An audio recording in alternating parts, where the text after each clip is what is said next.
ಚಿತ್ರಿತ ದೈವಿಕ ಕಾನೂನು ಸೇವೆಗೆ ಮೀಸಲಾಗಿರುವ ದಿಕ್ಕು ನೀಡಿದ ಕೋಪದ ಪ್ರತೀಕ. ವಾಯುಪುರಾಣ ಮತ್ತು ಮಹಾಭಾರತ ಮೊದಲಾದ ಗ್ರಂಥಗಳಲ್ಲಿ ಅವನ ಭಾವಚಿತ್ರವನ್ನು ಅತ್ಯಂತ ಭಯಾನಕವಾಗಿ ವರ್ಣಿಸಲಾಗಿದೆ.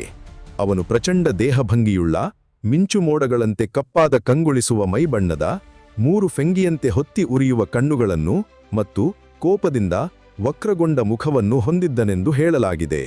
ಕೆಲವು ವಿವರಗಳಲ್ಲಿ ಅವನು 1000 ಕೈಗಳನ್ನು ಹೊಂದಿದ್ದು, ಪ್ರತಿಯೊಂದರಲ್ಲಿ ಭಯಾನಕ ದೈವಿಕ ಆಯುಧಗಳನ್ನು, ಕತ್ತಿಗಳು, ತ್ರಿಶೂಲಗಳು, ಬಿಲ್ಲುಗಳು, ಬಾಣಗಳು ಮತ್ತು ಗದೆಯನ್ನು ಹಿಡಿದಿರುವುದಾಗಿ ವರ್ಣಿಸಲಾಗಿದೆ. ಅವನು ಕಪಾಲಮಾಲೆಯನ್ನು ಧರಿಸಿರುವವನಾಗಿಯೂ ಅಗ್ನಿಯ ಪ್ರಭಾಮಂಡಲದಲ್ಲಿ ಹೊಳೆಯುತ್ತಿರುವನಾಗಿಯೂ ತನ್ನ ಜನ್ಮದ ಬ್ರಹ್ಮಾಂಡೀಯ ಅಗ್ನಿಜ್ವಾಲೆಯನ್ನು ಪ್ರತಿನಿಧಿಸುತ್ತಾನೆಂದು ಚಿತ್ರಿಸಲಾಗಿದೆ. ವೀರಭದ್ರ ಪೂಜಾ ವಿಧಾನ. ಬಹುತೇಕ ಭಕ್ತರಿಗಾಗಿ ವೀರಭದ್ರನ ಆರಾಧನೆ ಅವನ ಭಯಾನಕ ಶಕ್ತಿಯನ್ನು